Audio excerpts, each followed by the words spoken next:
Yo, people, welcome back to the YouTube channel. You already know what time it is. It's time for London Club's Carnage. Toby is ducking and diving. No, he's not. I think he's on holiday and he hasn't got no Wi-Fi, and he was trying his utmost best to get that Wi-Fi, and maybe he'll pop in the show, but I haven't heard from him in 45 minutes, so he's either been abducted or he can't get the broadband. It's 50-50 split either way, so we'll see what happens with Toby if he joins later on the show, but time to introduce the cast and crew. First of all, Lawless. Dan Lawless, talk to me. How you doing? Decent result at the weekend. Not too bad. Yeah, I'm doing good after that. Like, still, it's weird to feel disappointed not to get the win, but you can't complain at that. So, yeah, it's been a good weekend of football. I'm enjoying myself, so I'm happy to be here. And you know what? Tobes not being here right now means I can enjoy yesterday a little bit more because I don't get to see him all happy and smiling. So that's a blessing in disguise. And Dan Pottsborough, talk to me. How are you doing? Shocking result yesterday. Everybody in the football world was almost just drinking in, just injecting in that defeat. How are you feeling as an Arsenal fan? I mean, I guess you kind of knew this was a possibility to happen, really, anyway. So. Yeah, bro. Had better weeks, Matisse. Had better days. Had better nights. Gutted to see that Tobes can't be here, of course, to share it with us. But I have to be honest, man. I haven't taken much of a roasting, if I'm honest, because I've been kind of consistent throughout the last. It keeps getting longer, but 2.5 years now, 2 years, I'll say, about this guy, and it seems that it's come true again for another season. The only people that are roasting me are Arteta lovers called Arsenal fans, which is weird, really. It should be Tottenham roasting me, Chelsea roasting me, United. To be fair, United fans make me laugh. They're the ones that are roasting me. It's hilarious when they look at their own club. But yeah, listen, it's deserved from some of the Arsenal fan base. They are deluded. They're a toxic bunch when they want to be. And they've got to take that. They've got to hold that. And I think when it comes to myself and Mikel Arteta, I've been fairly consistent throughout, as you both know, Lawless in particular. And it's just a little bit, another piece of evidence, let's say, Matisse, as to why I don't think this guy's ready. So, but looking forward to seeing what your thoughts are, of course. Both of you I respect, and it'll be interesting to hear what you've got to say on it, man. Well, first of all, I think a lot of credit needs to be given to Newcastle. When I made my video of the game yesterday, I didn't really review the game. I more just came in to be sarcastic and troll because I feel like it's been a long time coming. But Bruno Guimaraes, I've been saying it really for weeks, but this guy is a class above the rest. Joelinton was great as well. Callum Wilson was very dangerous, and Maximum absolutely had Tomiyasu on skates. He could not defend against this man. Every single time he came up to him, he was like, and it's just jockeying him and then just sliding past him every single time. But Bruno Guimaraes will go down as the player that Manchester United, that Arsenal, that Chelsea, that Tottenham, all four of those clubs really will rule. They will really rule that they didn't get this guy. They will really, it will haunt them that they didn't get this guy, because for the price, for the quality, he brings everything. He can score goals, he can defend, he can tackle, he's strong. He looks like he's built for the league as well. He doesn't seem like as if he's scared of the physical side of the game, but he can also get it down and play. The guy is just, he's already double what they've worth. Really, he's already double what they paid for him, to be honest. That's how quickly he's come in. The same with Diaz. Diaz would be immediately worth double what Liverpool paid for him as well. I think it was something like, 30-something million or whatever it was. Now he's already probably worth double that.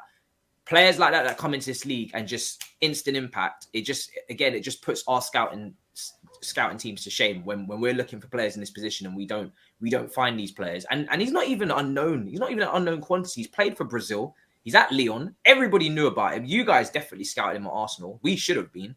And it is what it is. And I think there's another brother at Lyon that's not doing too bad as well. But yeah, when it comes to the game, wow. Where do we start? Lawless. Let's sink our teeth into this one. Where do we start with this one? Because for me, my biggest thing with this game is that we spoke about it on AFTV. Me and you both went on there. I personally said, if Arsenal don't make top four, you should be sacking Arteta, in my opinion. Yep. And a lot of people felt that was quite harsh because Arsenal were never expected to make top four at the start of the season. I completely agree. I predict you to finish, 7th or 8th or something like that, where you finished for the last 2 years. But the example I always give is, if Leicester had the opportunity to win the league and they bottled it, they would be massively disappointed. They would feel like as if they didn't achieve what they could have achieved, but they didn't. They won the league, you know? If Chelsea under Conte think, well, we finished 10th the year before, we're not in Europe right now. If we make top 4, that's good. And then they get to the top of the league, they have the opportunity to make it, and then they bottle it. You're going to feel disappointed, and it's going to change the way you think. And that goes with Leicester when they made the Champions League as well. That goes with, you know, West Ham. It goes with all these clubs that overachieve because the opportunity is there to do so. And when you don't take that opportunity, and especially when you lose out on that position to not Man United, but to Tottenham, I said to Arsenal fans, they're going to feel a type of way. It's not going to feel the same as if you had a good season in 5th and Man United were just too strong because they bought Sancho and they bought Varane and they bought Ronaldo and they just performed. And that top 4, just you could see the clear difference. It's not that. It's not that at all.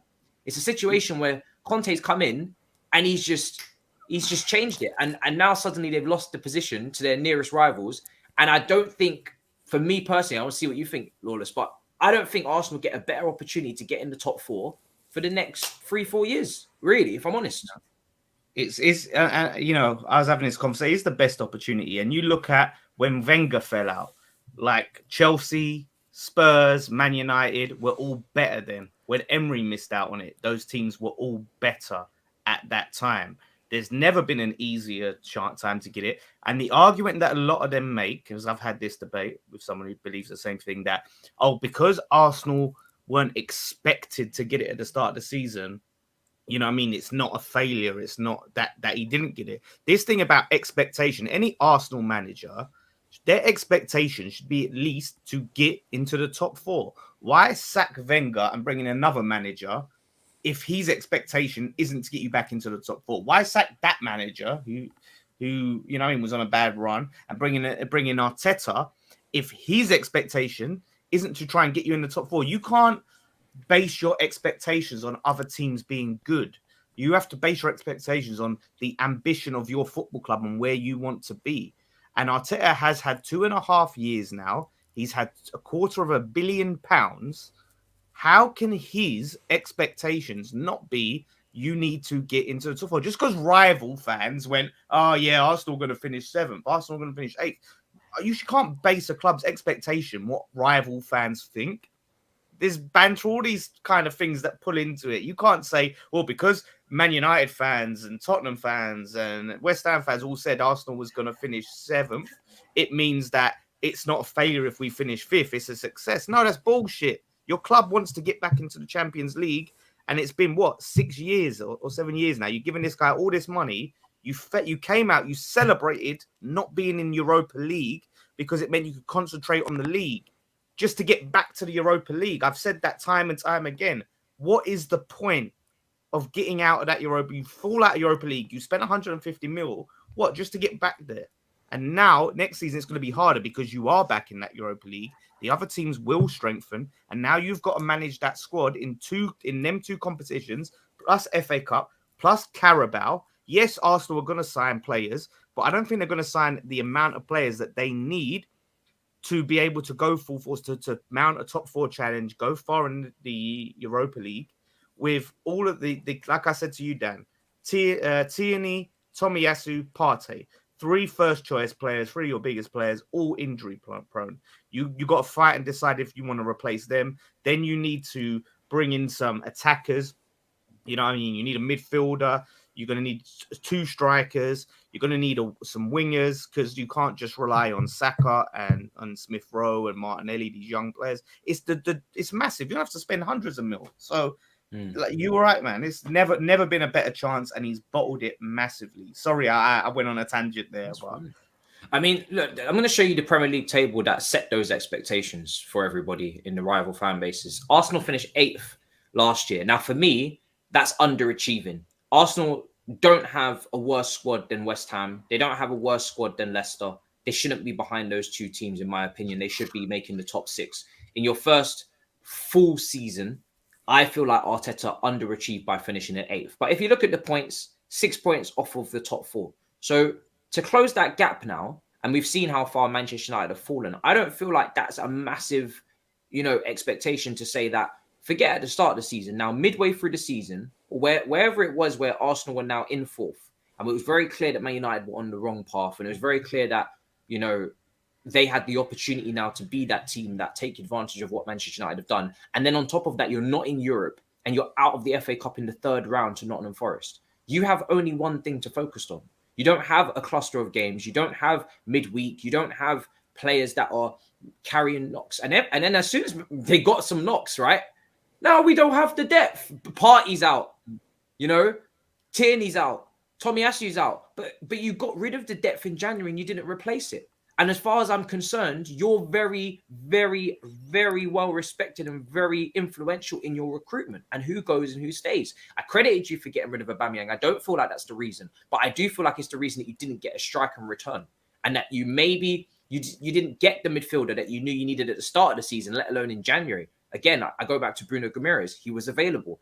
You guys, you cleansed your squad, and I give you credit for that. It's something that Chelsea need to do as well. You get rid of the players that don't want to be there. You get rid of the high earners that are overpaid. You get rid of the seniority that's cost you and had you underperforming for the last few years. But if you don't go out there and bring them replacements in January when you have the opportunity to, you can't complain about a lack of depth for a team that play once a week anyway. It's not even like you even need that much depth in the first place. West Ham got to the semi-finals of Europa League. They don't have no depth. You know what made me laugh when they said Saka? I heard a lot of interviews with Fag and all sorts last night. A lot of them would say, "Oh, well, Saka's tired now. You know, he's leggy. He's played a lot of football." It's like, wait, you're talking about tired when you've had this minimum amount of football to be played. The excuses are mad. And on that 8th thing you said, right, it was funny because I see a lot of this from their fans. Well, from 8th to 5th is progress. You can't make your own progress. You can't fall backwards and take the team to 8th and then finish 5th and call that progress. You can't lower the standards and then be celebrated for exceeding those lower standards. No, what you did was, you know what I mean, bits. And a lot of them, as well, another one. Oh, well, this is good considering we lost our 3 games at the start of the season. That's, again, BS. You shouldn't be, you know what I mean? You've lost those games. That's not. This is what some Arsenal fans do. Not all of them, because some of them do know what they're talking about. But some of them say, well, we're going to start counting the points from the start of the calendar year. And if we was to go from the start of the calendar year, we'd be 3rd or we'd be 2nd. I'm like, the league doesn't start in January. It's not the financial year. This is not taxes. This is the league, the Premier League. It starts in August. So I'm a bit confused as to what we're doing here. I think the taxes actually start in April. But anyway, what are we doing here? It doesn't make any sense. Like, why are we not counting what happened before January? Is that how this works? You do that every year. Do you know what the funniest thing is? Every season they do, well, we've amassed the most points since January. Like, every season, and that's a sign of progress. Then next season, you know what I mean? They have a terrible winter. Then they pick up around January. Then we've won the most points since January. Things are moving in the right direction. It's like every season they have the flipping Men in Black memory wipe thing every season. It's the new kits. The kits they look so great. I'm telling you, they just it's it is. Just be ruining people. They can't think straight. The new kit comes out. It's nuts. I see all these Arsenal fans ripping up their shirts, right? Yes, yesterday. A couple of them. And I'm thinking, you guys, you're going to be the first in line for that new shirt comes the start of the season. They're going to go and buy the brand new. They're ripping up these 60, 70 pound shirts. They look good. I wouldn't be ripping up no shirt. I'm not wasting my money. No. I paid for this. I want who ripped their shirt? I know Curtis did. Curtis did. Somebody else on Twitter. I'm not sure who he was. What's his name? I don't know if he was like an artist or something like that. Yeah. But he was like, he was in the music industry. And he didn't rip it off of him. Like, you know, like Curtis done it in sort of heat of the moment. Like he's there. But this guy, he set up his camera. Got his shirt. I ain't gonna do this no more. I'm just like, you've just wasted 60, 70 quid. I'm not wasting 60, 70 quid on Arsenal. I'm either getting a refund or I'm keeping that damn shirt. Do you know what I'm saying? I'm wearing that. The shirts are nice enough to wear them. Like, they got the new TFL one that looks like the Piccadilly line. It's great. I'm telling you, it really is. It's not too bad. It's just a fashion like clothing line right now, really and truly. But before I add in a certain Tobs who's coming here and he's gonna bring plenty of chest, I'm sure. The one reason, and I said this to you guys before we started recording, the one reason why I'm actually kind of annoyed I'm also laughing and I'm also smiling because Arsenal fans are a little bit more annoying than Tottenham fans at the moment on socials, and it does kind of prove what I was saying a little bit right, is that now a lot of people are going to flip on Arteta when he doesn't make fourth. When I said that, you know, if he doesn't make fourth, he should probably be sacked. And I was like, no, it's okay. Expectations, okay, fine. So let's see how you actually feel when the table ends and Tottenham finish ahead of you with Conte. The reason why I'm so pissed, and this was a Liverpool fan that reminded me of this, if Arsenal finish fourth, because a lot of rival fans don't see Arteta as a threat at all, if they make fourth, it's great. We move. They probably end up maybe dropping back to fifth or sixth next season when they have to compete on multiple fronts. Conte in fourth, with money potentially at Tottenham, getting backed with Kulusevski, with Bentancur, with Romeo, with Kane, with Son, a couple new fullbacks and a new midfielder and a new centre-back. If Conte doesn't always need expensive targets because he will go and get fucking Kolarov and Ashley Young and go and win a title. So if he gets the backing from Daniel Levy, who surely now, if Daniel Levy doesn't back him now, he's an absolute clown because he's now made top four with just a little helping hand in January. They actually did strengthen their team in January, and we spoke about this on this show.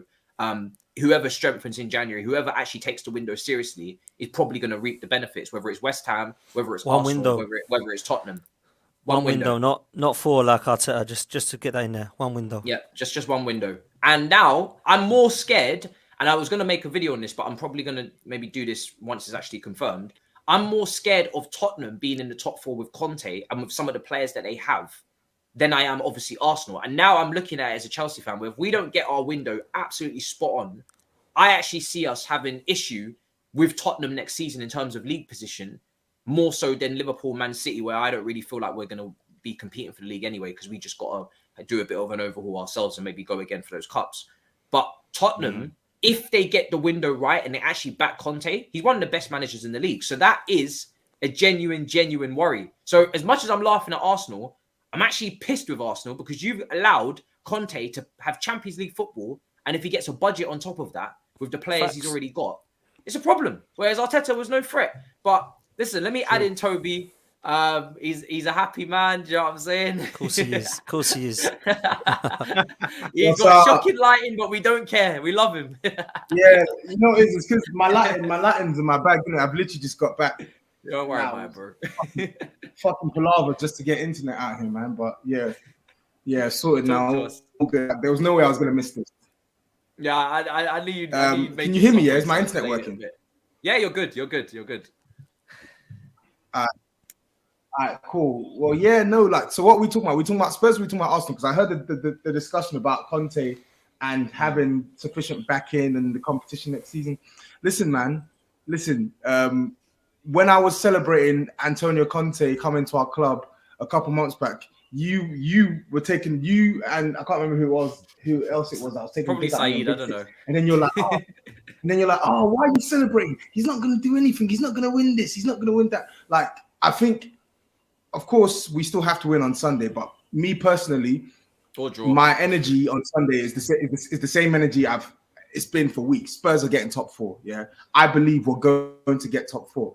And I think that Antonio Conte is giving us enough evidence that if we give this guy sufficient backing, he will end our trophy drought. Like, I have no doubts whatsoever that if we give this guy the ample backing that he needs, we'll end our trophy drought. And I'm not saying that to say that Spurs are some mad team. I'm saying that to say that this guy, he's proven he knows what it takes to win, and he knows how to galvanize a team to win. So I think he can do that with this team if he's given the sufficient funding. So I guess I don't know I don't know how much we've spoken about on Arsenal, but I knew we can go back. I knew you'll roll on. Yeah, so I don't know what we talking about. We talking about Spurs. We talking about Arsenal. We talking about Arsenal. I just wanted to mention Spurs because my whole plan was that Man United would actually make top four, and then Conte would get frustrated with a limited budget in the summer, and then he'd leave. But unfortunately, Man United decided to fumble the bag. But we are still on Arsenal, and it's perfect timing. If Spurs win a trophy, Arsenal have blood on their hands for not sacking Arteta and getting a serious manager, and that's what I'm going to add. Yeah, but what did you make of Arsenal, Toby? Because I mean, listen, Bruno Guimaraes, Joe Linton, who you've had beef with in the past about not getting to the Tottenham midfield. Mate, he was fantastic. Wilson, they were brilliant. I don't rate Joe Linton. I don't rate Joe Linton, but he was fantastic. I felt first half they they first half it was even Stevens, I think, in terms of the chances front, but I think in terms of territory, in terms of keeping the ball, trying to force good situations, Newcastle were by far and away the better side. I don't think they created much in the first half, but you could tell that it was just wave after wave after wave after wave of pressure. Like, I felt they won every single 50-50. I thought they won the majority of the aerial duels. I thought they pressed Arsenal really well. They kept the ball much better than Arsenal. They had so much possession. Newcastle, they're playing a midfield of Longstaff, Joelinton, and Bruno Guimaraes, and they were moving to Arsenal's midfield. Arsenal's midfield were cowards. Odegaard, coward. Xhaka, coward. El Neni, coward. They couldn't get close to the ball. The forward line was offering zilch. Emil Smith-Rowe, ghost, null and void. Bukayo Saka, ghost, null and void. Eddie Nketiah, ghost, null and void. And then the defense. I actually felt it was the left-hand side that coped a little bit better. I felt the left-hand side, Gabriel and Tavares, I thought they were probably the better of the two the better of the back four. Because on the right-hand side, Tomiyasu, listen, I rate Tomiyasu. I think he's a good player. Like, he had a really good game against ASM. He had a really good game against ASM in the reverse fixture at the Emirates. I padlocked him. And ASM said, safe. You thought you got me last time, I'm going to get you this time. And he literally tore him so badly that he went off injured. He ripped his hamstring, like ASM toy. It was at one point, it was unfair what he was doing to Tomiyasu. Like, he tore him a new one. And I felt like Ben White as well. I didn't think he looked comfortable as well. And then Ramsdale, don't even get me started on that shit goalkeeper. Don't even get me started on that shit goalkeeper that I've been calling shit for ages. And because he's had a good season at Arsenal, all of a sudden, he's the best thing since I played. He's a fucking shit goalkeeper. He's rubbish. People are like, why is Ramsdale making these errors? This isn't like him. It is like him. This is the Ramsdale I know. The Ramsdale that I've seen for Arsenal the first half of the season is not like the Ramsdale I know. That's a completely different Ramsdale. The Ramsdale I saw yesterday is the Ramsdale I saw at Sheffield United and I saw at Bournemouth. He's not a good goalkeeper. I don't care how good a season he's had for Arsenal, because he has really good season, tailed off in the second half, but he's not good. He's not a good goalkeeper for me.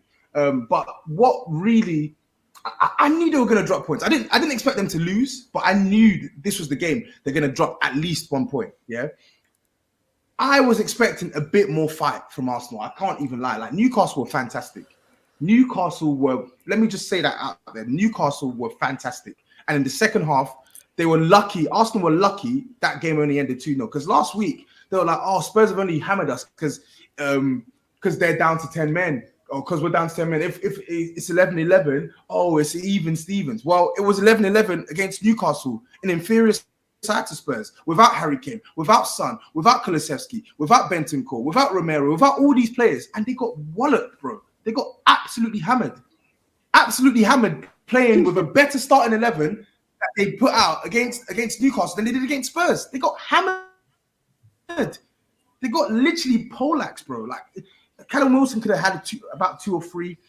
Newcastle should have run away with it. It should have been 3-4, possibly even 5-0. So for me, for them to play like that in a decider, like, it's in your hands. You win your last 2 games, you get Champions League football. It's in your hands. I know Newcastle has been a difficult place to go to since the turn of the year, but their record against the top 6 sides is abysmal. It's abysmal. That was their first win against the top 6 side. Every other team, apart from United at St. James Park, have beaten them. This was the same Newcastle that we literally hammered 5-1 a couple of weeks back. And shock horror, the same Arsenal fans were saying, it's only Newcastle. Why are they getting gassed? It's only Newcastle. So why didn't you beat them then? Why couldn't you lay a govern them? I couldn't even remember a single clear-cut opportunity Arsenal created yesterday. They were rubbish. And listen, I'm not saying this to say that Spurs, I don't think Spurs on performances this season, sorry, I'm going on a mad rant. I don't think Spurs on performances this season, I can't genuinely say, like, we've played like a top 4 side, but we're in the top 4 now, yeah? Whatever I think of the team, we're in the top 4 now, and we've worked our asses off to get into the top 4. That, to me, the other day, last night, did not look like a team that won top 4. Pathetic, absolutely pathetic performance, and they got what they wanted. No excuses for Arteta, no excuses for Xhaka, no excuses. I don't want to hear any excuses. No excuses. Yeah, hold your fucking L. I'm so glad. It couldn't have happened to a nicer bunch of people. I'm so glad it's happened to them. Not Dan Potts, because Dan keeps it real, but these fucking deluded Arsenal twats And I don't mean all Arsenal fans, but there are certain sections that just grind my gears. They talk rubbish. They always looking down on people. They're always talking down on people. Talk now. Talk now. Because they can't. All of them quiet. All of these big accounts, they're quiet. All of these small annoying accounts, they're quiet. They've seen their team blow it. How many excuses you going to give? Last week with Spurs was the ref. The other week is this. The other week is that. How many excuses? How many excuses? Matisse, you're on mute. At one point it was Cobham players out on loan who we should never loan the players out to other teams because we're stopping Arsenal from getting points. Players like Gallagher and Broya. Yeah. Another point I wanted to make as well. And listen, I don't want to take credit away from their wins against Chelsea, against Man United, but against West Ham. But we also said for those games, Arsenal didn't play well in those games. They didn't play great. Like there was a lot of individual errors from Chelsea in that game as well. Chelsea played absolutely horrendous, and when terrible line. And I remember being on when you highlight this, you're called a hater. Yeah, they think. I remember saying it on the Big Six because Chelsea. Obviously, I was criticizing Chelsea so much.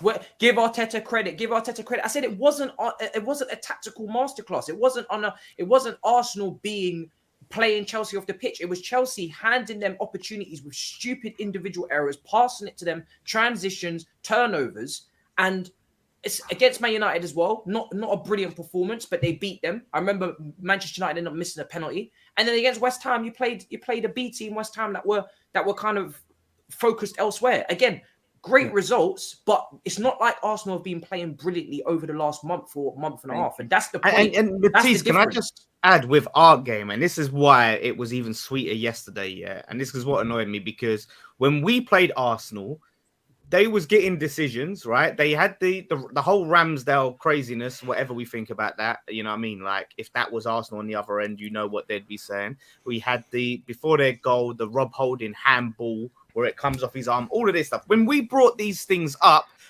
salty. I did the watch along for the Frankfurt game after, and it came up. Robbie was asking me about it, and I brought it up, and Robbie was like, come on, you're just salty. All the fans in the comments, West Ham fans are salty, take that L, making excuses. What happens when they play Spurs and lose? Referee this, corruption that. So when Arsenal benefit, nah, you're just salty when they get decisions. But otherwise, it's corruption, conspiracy. You're salty. Not you're so. The refs are against us. Bad decisions. I didn't see anything wrong in the Spurs game, decision wise. But that's what a lot of them do, and that's why it was sweeter. The only good performance I've seen from Arsenal was the Leeds at home game. I thought first half they were really good. Odegaard was playing very well, but Leeds have been turning over for everybody. Can I just say something though, Matisse? I think in all of these wins, this is what I'm saying. I don't think Arsenal were playing like swashbuckling football, but what I gave credit to Arsenal and Arteta for was being able to string some consistency with players absent and forcing the issue. I know Chelsea gave Arsenal a couple of goals, but they forced the issue. They pressed Chelsea really high. They tried in some situations they forced turnovers. With Man United, they tried to force the issue. They scored, yeah. They scored, yeah. What I don't get with this Arsenal team is what Dan Lawless says. Whenever it doesn't go their way, it's excuses galore. Excuses galore. Oh, it's this problem. Oh, it's that problem. Oh, the ref this, the ref that. On Sunday, and I guess we'll speak on the Spurs game, but on Sunday, I had Arsenal fans saying, "Shock, Spurs ride their luck again." Oh, because of a penalty. I'm like, it's a fucking penalty literally by the letter of the law today. It's a penalty. Whether you agree the rule or not, it's not my issue. Because it wasn't these Arsenal fans. They weren't complaining when we had a penalty last season given against us with Eric Dyer. He jumps for a ball, the ball hits his hand, and Newcastle get a bogus penalty out of nowhere in a game we've dominated, and they snatch a point. The season before that, we go to Sheffield United. Sheffield United's players blast the ball at Lucas Moura's hand whilst he's on the ground. We go and score from it, and we get the goal disallowed, and we lose the game 3-1. So I don't want to hear no fucking excuses from these Arsenal fans. Take your punishment. Take your fucking L. Hold it close to your heart, because you fucking deserve it. You deserve it. Potts, what did you make of Dan, man? Well, I've got to go to Potts because I want to. No, man. Listen, I've got a lot of time for Dan Potts. Like, I consider this guy friend because he actually speaks with clarity when it comes to Arsenal. But you got to hold that. I don't care. You got to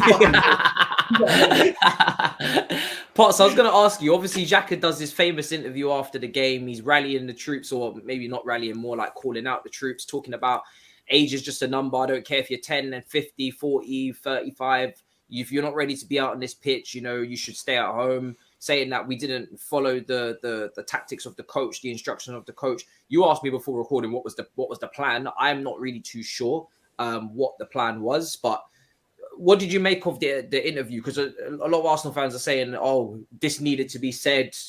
For me, it was the right words, but from the wrong person. I don't see Xhaka as the guy that everybody looks up to in that Arsenal dressing room, the perfect example, the guy that you should be following, the leader, the captain, leader, legend, whatever you want to call it. That's a Thiago Silva level type player. That's somebody that is consistent, somebody that is a top professional, somebody that is a top player. I don't feel like Xhaka's the guy.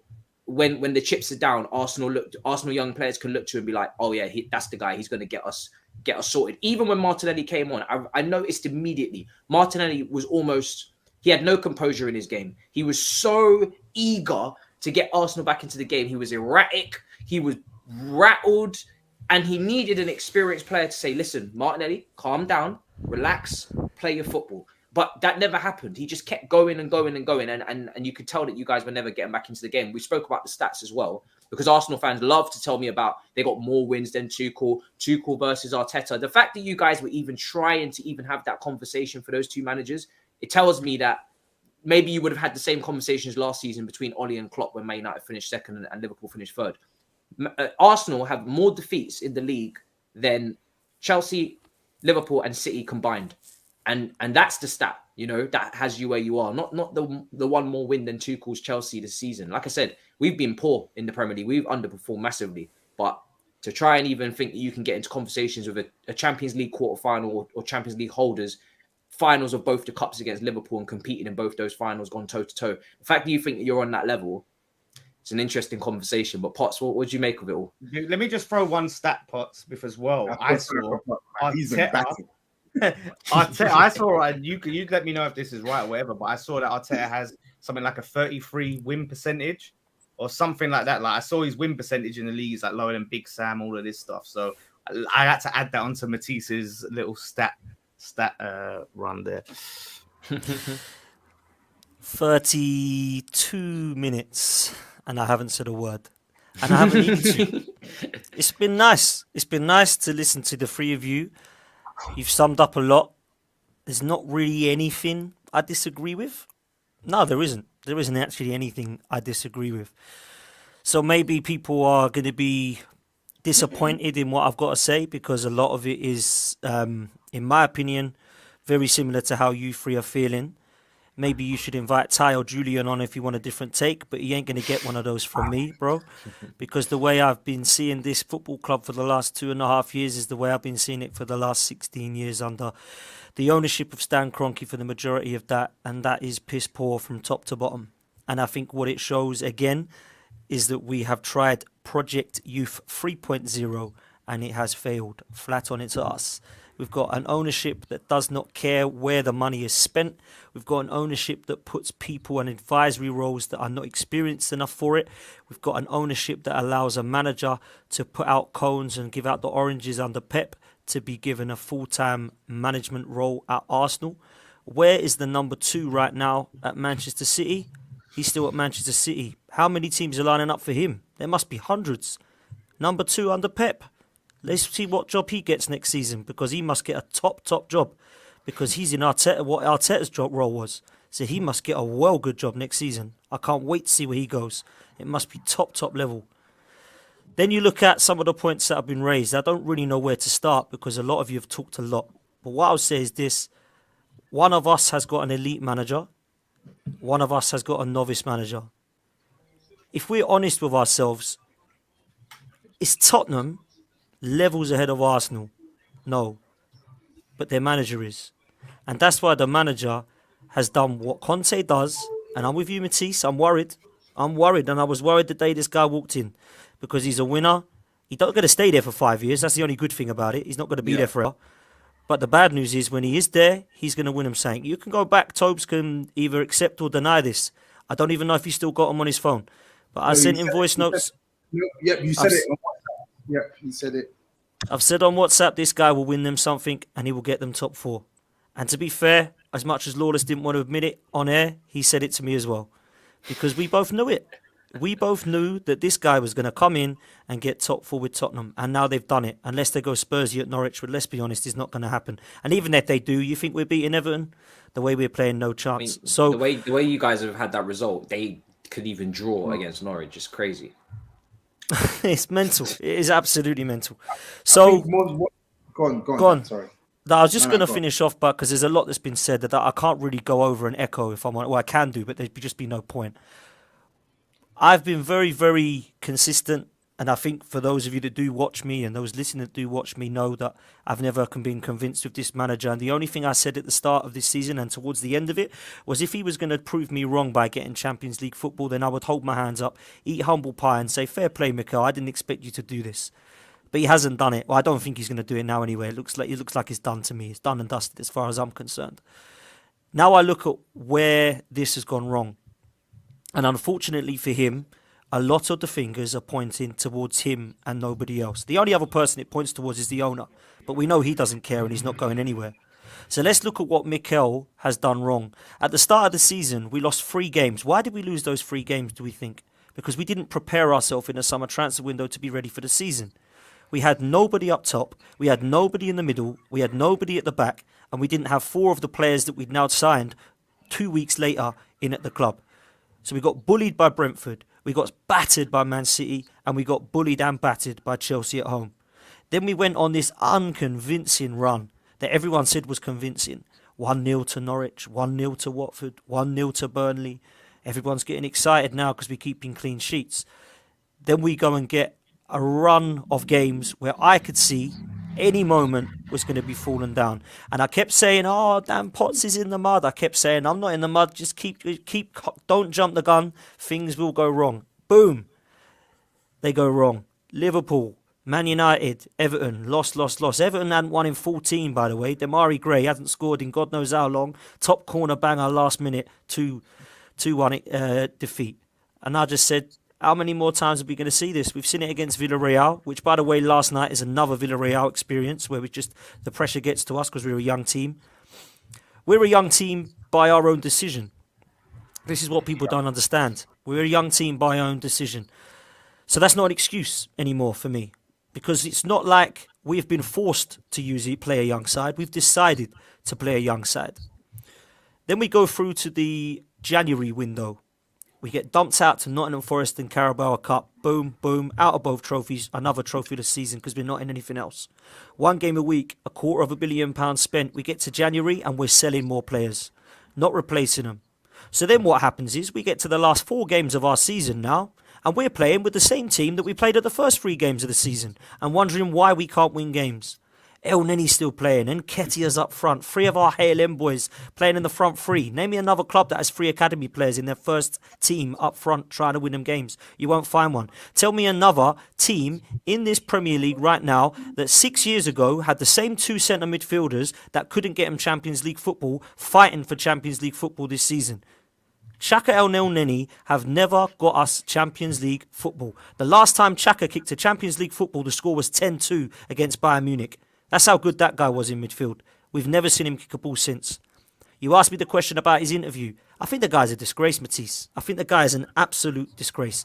To come from him and start saying that players aren't ready, to come from this guy who threw the armband on the floor, told the crowd to fuck off. Apologies if you're not allowed to swear on this, by the way. And walks off telling the crowd to fuck off. Okay, cool. Walks off telling the crowd to fuck off. And then he wants to come out and start doing interviews and say he wants to get close to the fans and start doing documentaries about how devastated he was on YouTube, that he gets so many bad social media quotes about his families. What do we all get? What do we all get? Dan Potts is clueless. Dan Potts is a clown. Dan Potts is in the mud when Arsenal win. Dan Potts doesn't have a clue about Arsenal. Dan Potts is toxic. Do I go out on Twitter and tell everyone to fuck off? No, I don't. Yeah? I keep it real. Because I understand these people are scumbags and they're trolls. So Xhaka can't keep his head. He has to come out to the Emirates Stadium and tell all the crowds to fuck off because a 14-year-old's called his kid a troll or something. Or said something about his wife. So he's come out and told the whole 60,000 in the Emirates, you're all fuck you, see you later, there's the armband, Latest should never be at the club. Then he comes out and does an interview last night and says no one's good enough to be here. Well, none of us listened to the manager's game plan. What do they think of the manager then? Should have been sold to Roma. And we have a similar issue at Chelsea, and Man United have a similar issue, is that certain seniors have their ego inflated. They think that they're better than they actually are. And that is probably even more apparent at Man United. We've got a couple of players. I'm not even going to bother getting into it. To be fair, he's been one of their better players this season, though. And I know he's not got a right to say this, that, and the other. But I feel like a lot of people sort of took his comments because the interviewer said, and he tried to bring up that excuse, oh, is it because you've got young players? And he said rightly, that's not an excuse. You know, if you weren't coming into this game up for it, then you should have stayed at home. And yeah, he didn't perform. And like you said, if they're not listening to the manager's instructions, that's on the manager.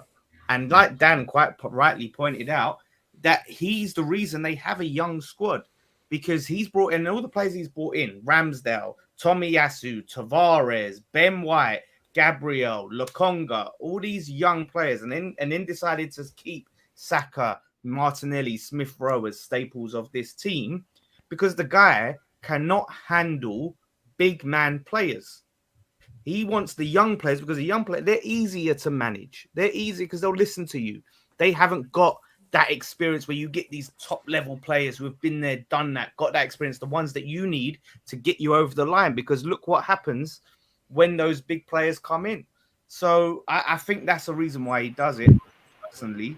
But I think that's right. That's you can't make that as an excuse. But I can see why Xhaka, people don't like what he said. But I think people took it a lot out of context, as that he weren't coming out and going, these young players.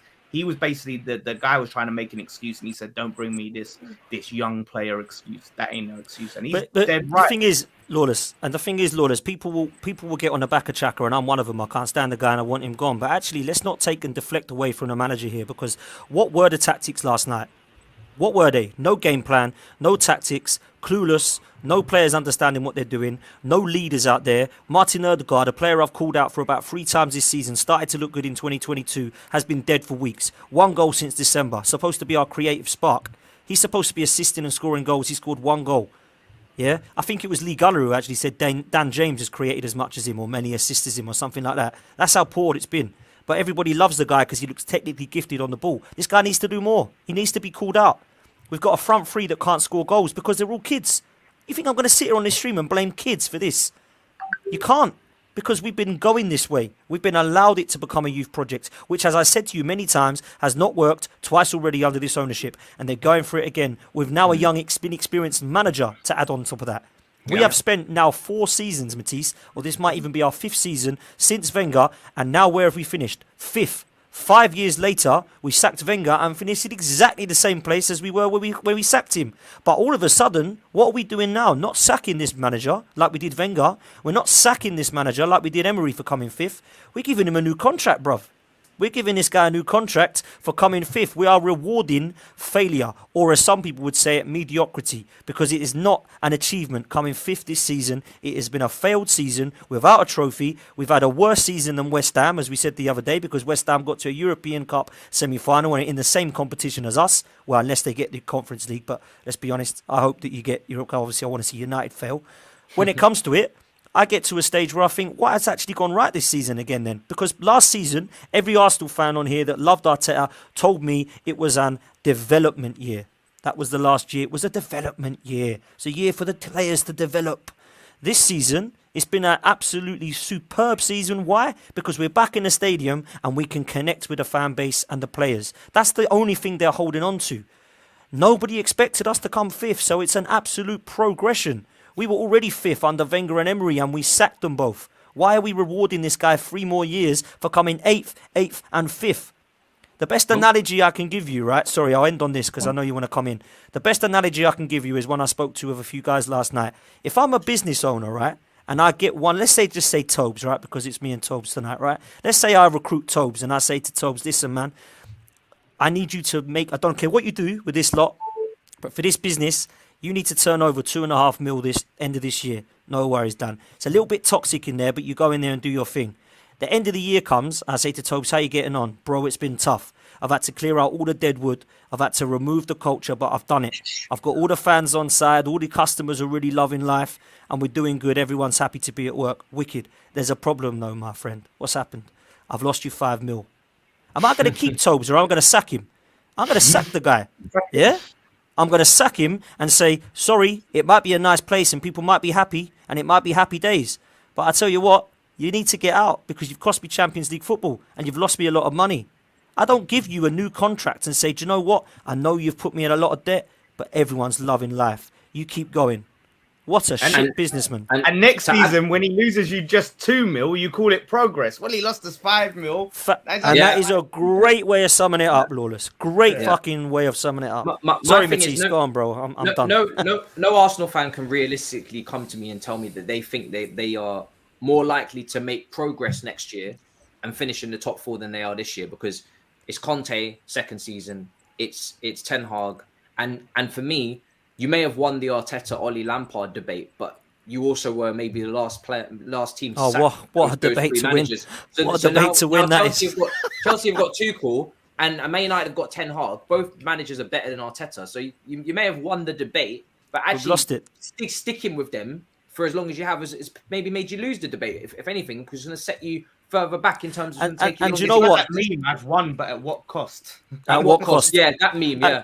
At one cost. And you know what? And I'll say this lastly, right? And I'm sure you will agree with this, Matisse. Frank Lampard, I know he's a legend and all that. Because Arteta's not even a legend at the club, by the way. I know, yeah. Frank Lampard is, or was, at Chelsea, right?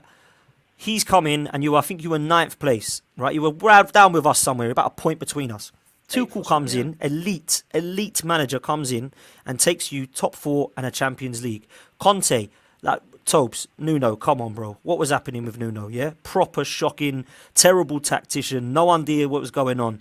That same team, yeah, Conte takes over, adds 2 players with 1 transfer window, not 5 that Arteta wants. 1 transfer window puts you into the top 4. So when you people say to me it's the players and it's not the manager, I call bullshit. Because Conte and Tuchel have proved it wrong. They've taken 2 shit teams that were 9th place, and I don't know where Tottenham were, Tobes, correct me, but I guess you were towards that way. Yeah, 9th, right? I think we're only like 3 points off 4th or something like that. There we go. But you're in 9th place, so 2 managers that have come in, taken 2 teams, separate teams that are in 9th place, taken them both into the Champions League, and 1 actually take them to the Champions of Europe.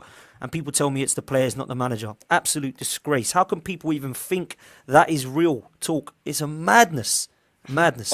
But you have the youngest squad in the league, and there's plenty of potential and trajectory in that squad. Hairline, you got Super Mick Arteta. Yeah. What Arsenal will end up doing is becoming the Dortmund that develop players for the bigger teams. Watch when Liverpool or Man City come in for, I don't know, Saka and Martinelli when they finish developing. You're right. It won't be Liverpool. It'll be Newcastle in a couple of years' time when they're big. They'll go there. Leipzig. You know what's going to happen. Leipzig, yeah, that's the one. Yeah. Crazy. But that song, by the way, that's hilarious. That song, I got absolutely trolled for saying that. It went viral. I told people stop singing it. It's embarrassing. Oh, Dan Potts is telling me I can't sing songs. No, I'm not. I'm telling you why I'm not singing it, because it's embarrassing. Let's all hear us sing it on Sunday. Let's all hear the fan base sing it on Sunday. That'll be fun, because it won't happen. They have to change that Champions League bit to Europa League. Europa League, yeah. Remix. I called it a remix. Toby, what about you? I mean, obviously, listen, you beat Burnley. I didn't watch the game because I was traveling, but yeah, you did the job. And it wasn't easy because Burnley are fighting for their lives as well, but it really is just about results at this point. For me, obviously, I know you don't want to jinx it, but you this job done, in my opinion. You're going to get something at Norwich. But we're getting top 4. We're getting and it's not me saying it's done. I don't believe it's done because we still need to go out and win. But I believe we're going to win. In my head, Spurs are getting top 4. Yeah, but you can draw, right? You can draw the game, and you still exactly. We're gonna go to Norwich and get the necessary result we need. I think I think we're gonna win. Yeah. I think we may try and make it a bit nervy here and there, but listen, I know Norwich is going to want to go out with a bang, but you won't go Spursy against them, mate. No chance. You know what I can see happening is Spurs going a goal down, Arsenal going a goal up, everyone getting hyped, and Spurs coming back and winning like 4-1 or something like that. Like Arsenal fans are like, "Oh my god, look at them!" I just don't think Norwich even have the quality to even do that. I'm not going to lie. They don't. Like They really don't like, and it's They're no poor. diss They're it's poor. no diss against Norwich, but I've watched them so many times. I looked at, I think it was West Ham the other day. West Ham who played on Thursday night with 10 men, and you'd think, oh, they're jaded. You can get at them. You can do this. You can do that. And they went there and they wiped the floor with Norwich. And some of the goals that Norwich gave up to West Ham, horrendous goals, and they've been giving up goals like that all season. So I'm really not too fussed about this Norwich result. This Norwich game. I think the only reason why there's any sort of nerves is because of what's at stake. Yeah, the fact that we know that if you get a point, it guarantees top 4. So of course, fans are expectedly going to be a bit nervous, apprehensive, and stuff. But me, I got no nerves about that game. Spurs will get the job done, especially on Antonio Conte. I don't think there'll be any funny business, man. And listen, I love when shit comes full circle, man, because I was a staunch believer that we wouldn't get top 4. Even when Antonio Conte came in, I spoke damn pots about it. Even when we signed Kulusevski and Bentancur, I didn't think we'd do it because I didn't think we had the quality. But what Conte and a fair share of those of some of those players have shown me during probably the period of like late February through to early April is that, you know what, they actually can do something. And beyond them being capable of putting together runs, Arsenal are just not that good. Like they've had their moments this season. They've played some good stuff at times and they put themselves in a good position, but they were not this insurmountable team that we couldn't catch. And I think once I got my head around that, I was like, yeah, you know what? Why can't we get top 4? Even after the start to Brentford and Brighton, I was like, we can still get this. We're acting as if Arsenal haven't fucked up, not once, not twice, but the same way we're acting like Spurs haven't fucked up, not once, not twice this season. So it's still all to play. It was still all to play for. So for me, I'm just glad that the belief has been rewarded. They ruled us out for Anfield. We went there and we should have won, but we got jammied away from a point and everyone thought it's over. And now look at us. We smashed them 3-0 and then we keep a clean sheet against Brentford as well. So we've conceded 5 goals in our last 9 games. But yeah, loads of people were chastising us after we lost to Brighton and drew to Brentford. Listen, the Spurs side that you've seen in the last 3 months is a completely different Spurs side to the one you've seen in the previous 6. And Bentancur has been very, very important to that. And obviously Romeo back from injury, but Bentancur, Kulusevski, yeah. You had the January window. We spoke about it. You had the window. Yeah. So listen, it's good, man. It's good. And like Potts and you and Lawless have alluded to as well, it's all about now building on this, finishing the season strong. I want Son to get Golden Boot. I want us to get top 4. I want us to finish the season on a high and prepare for next season and start building the next step to this. That's what I want, and hopefully we can get that with Conte, because one of the biggest things that I think has come out of all of this in recent weeks is that Antonio Conte's words are way softer when he's speaking about Spurs. You're no longer hearing the noise about, oh, will I go this and will I this? He's happy here. He looks happy here, and I think if we give him the funds, I hate to keep you have to.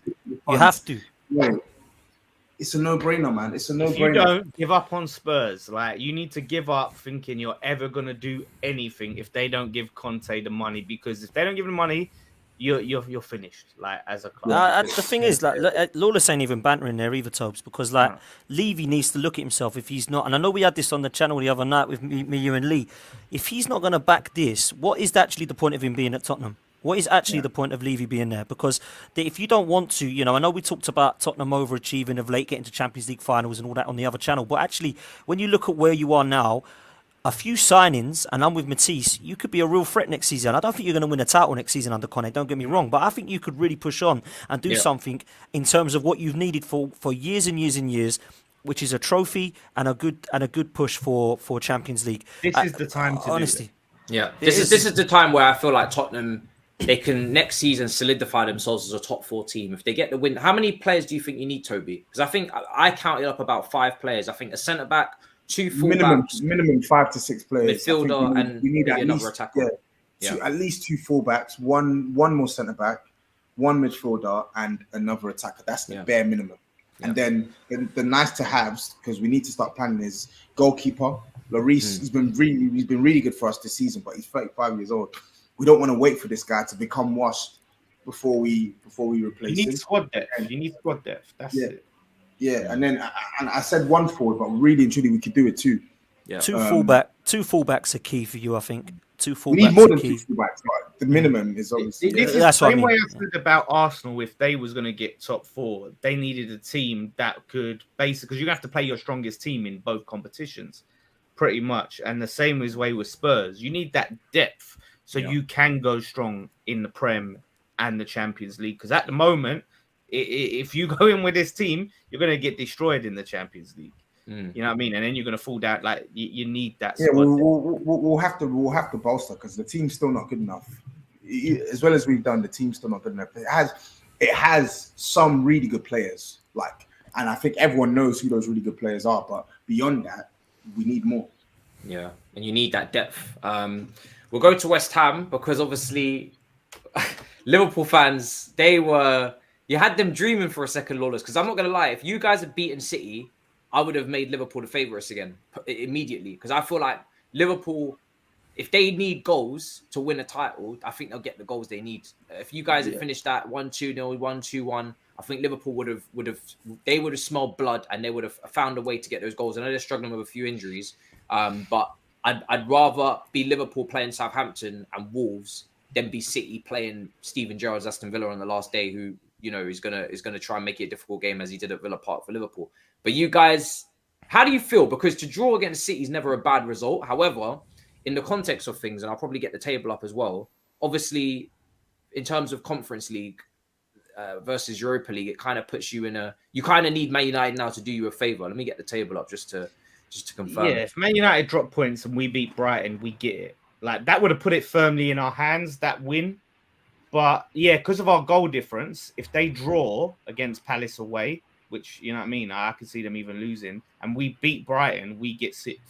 Because look at our goal difference. We're 11, they're 1. So, you know what I mean, if they draw, they can't improve their goal difference because they've drawn. So, yeah, that's it. So we need them either to lose or draw and us to beat Brighton. And then we're there. The game did piss. It is always good. Obviously, a point against Man City, top of the league, is always good. Just the way the game went pissed me off. And I know I talked about it's making excuses about referees, but that ref did piss me off that game. Honestly, the atmosphere towards the ref in the stadium was toxic. I'm surprised now someone didn't run on and headbutt him, to be honest, because all game, and I'm not even talking about the penalty, I'm talking about all game, constantly with the awarding fouls to them over everything. That free kick where they get the goal, I think it was the second goal, whatever. You look at that, there was never a foul. And it just constantly... Lawless, hold on a minute, bro. Listen, I love you, man, but your players were dumb against Man City. They were dumb, bruv. Some of the stupid errors. I mean, Suma's kicking Jesus, that was a penalty.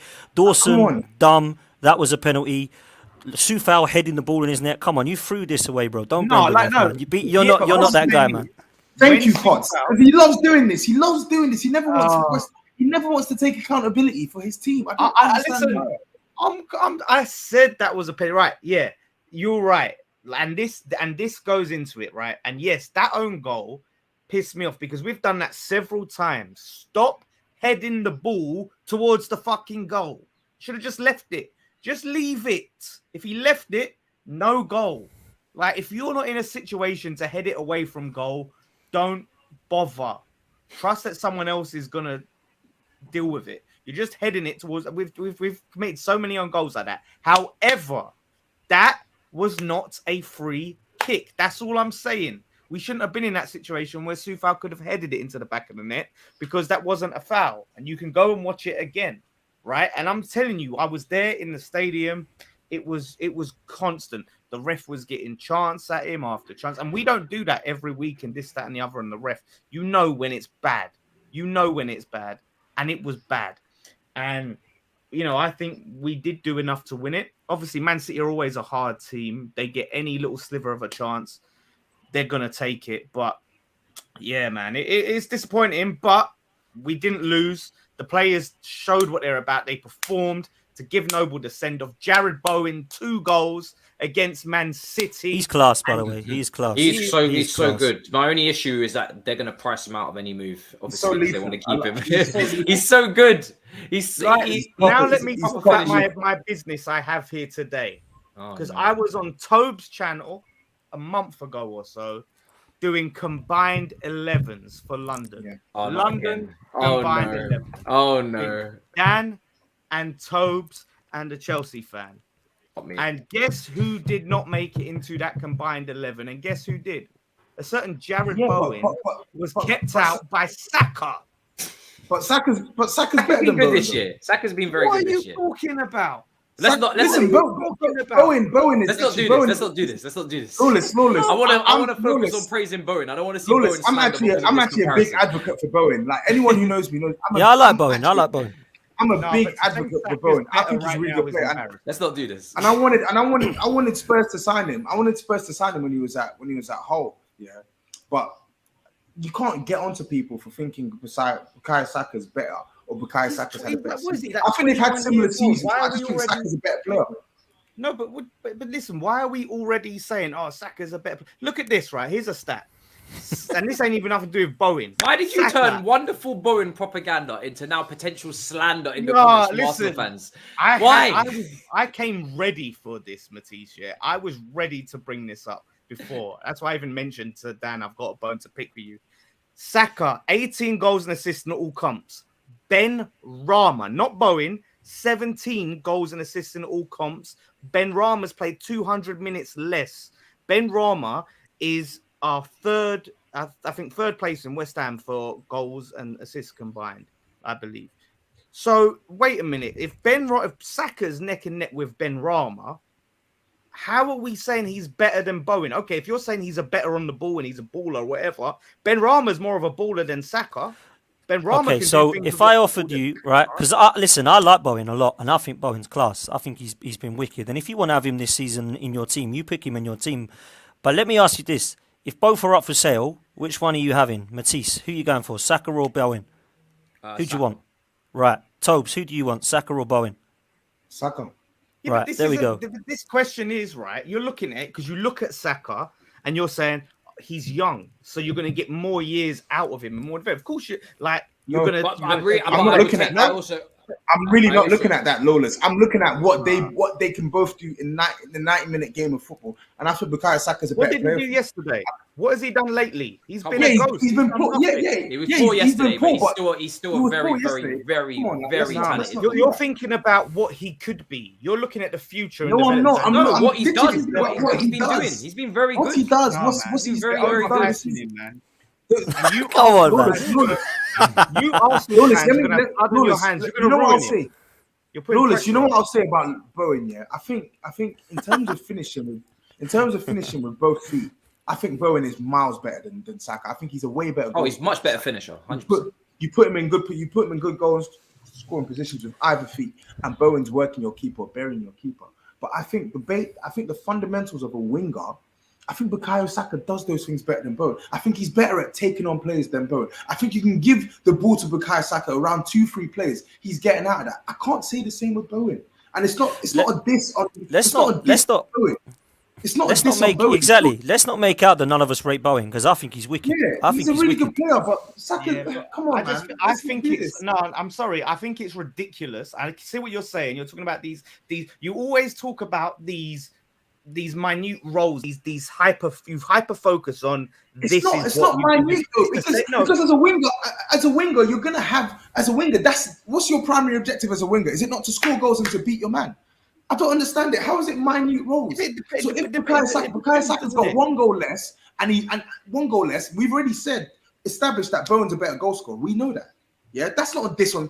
It's like me saying Bowen's a better goal scorer is a diss on Saka. It isn't. It's just as well. Let's talk about assists as well. But Saka's got assists as well, though. Yeah, but what I'm saying is, right, to me, Bowen is ahead of Saka in that England squad. He has to be. I don't think so because look at what Saka did for England at the Euros. That doesn't make sense. He missed the pen. Oh, don't go there, man. Don't go there. Ultimately, he let his country down. But look at what he did in the games. I never said he let the country down. I just said he missed. He let his country down. You're bad. Yes, he did. But what I'm saying is, Saka, let your country down. Bukayo Saka, shut that, man. Shut that. You're terrible. Let your country down. You guys are terrible. Terrible. I'm just saying, let's just relax because we see it all the time with young players, right? We've seen it with. But how long has Bowen? I'm not. This is just a question because I don't know how. Because this is the first season I've really taken notice of Bowen and been like, yeah, this guy is really, really like at a level where I feel like he could.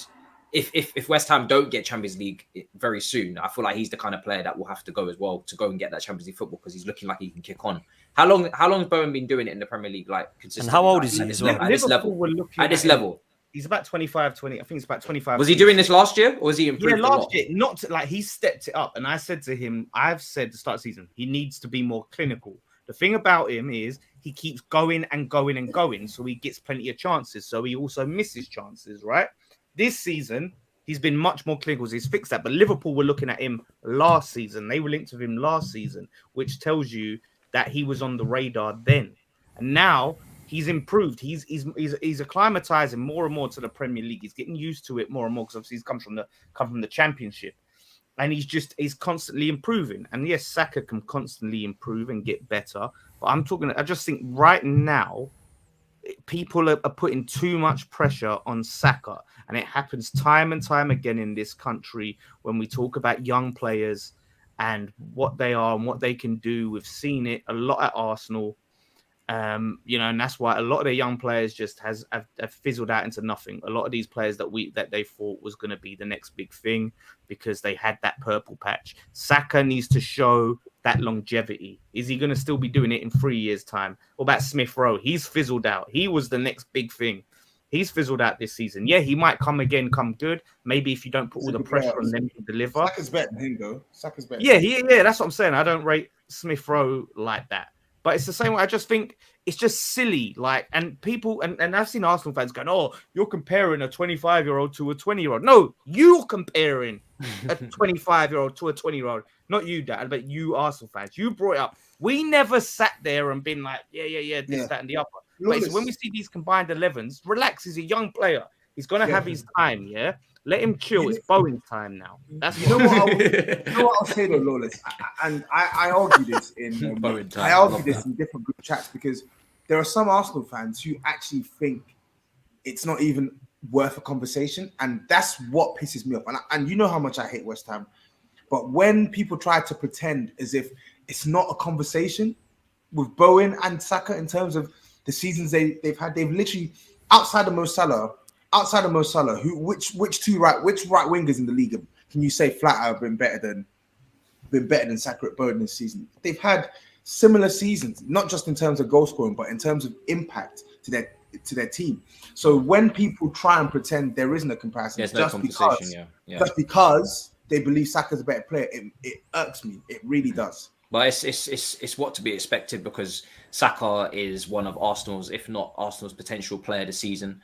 Along with maybe who else would you put in that Potts bracket? Maybe I think to be fair, if he would have stayed fit for the last, what's it been, 8 weeks, I think Tomiyasu probably would have had a shot at getting for it because I think he's been ridiculously good and I think he obviously came in. Nobody really knew much about him. Other than that, Saka's the only other one for me. I can't really put anyone else forward. I can't put Ramsdale forward. I think he's been very average the last few weeks. And last night, I don't know what he was doing. It was a madness. I don't like to mention that name, Lawless. But yeah, you're right. Well, listen, good.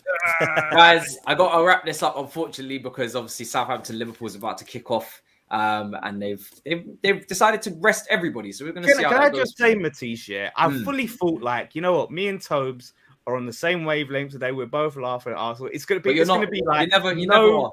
No, and he still finds a way to piss me off. I think what we'll do, just to run up, Matisse, just quickly to end it. I reckon what we'll do is we'll just accept that Bowen can come in, and we'll accept that Bentancur is better than Souček, and we'll just end it there. Yeah, is that what we'll do? Thank you. Lawless don't like that, does he? All right. Flag it, all right? Stop. Lawless, let them know. Guys, I need to go. Potts, let them know where to find you. Let me start with Potts because otherwise, no worries. Yeah, Real quick. See you lot later, yeah? Safe. Tap in, Tobs. See you later, Tobs. In a bit, bro. There we go. Tobes. Matisse, nice one, man. Thanks for having us on. Horrible show for me, but you know what? I got through it. At Dan Arsenal 87, AFTV and Lee Judges TV, you'll see myself. Please come and give us a follow and a like and subscribe. Pleasure. Thank you, mate. There you are. And Lawless, let them know where to find you, bro. Pleasure as always. Yep, at the Lawless on Twitter, West Ham Fan TV, all of that business. Any deluded Arsenal fans, Arteta fans, whatever, want to have me on this show, please have me on. I'm ready. I've got a lot to say to you lot. I felt bad going at Dan like this. He didn't really deserve it like that. But there's a lot of Arteta fans that do. And if you've got the balls, invite me on. There you go. He's called you all out. Take him up on his on it and invite him over so he can absolutely dismantle you and dissect every single point to a high quality standard. I look forward to the Big Six tonight. Listen, Tuchel has less wins than Arteta. He signed a new contract. Super Mick Arteta. Lovely stuff. And listen, shouldn't be complaining anyway. You've overachieved. In a bit, people. Peace.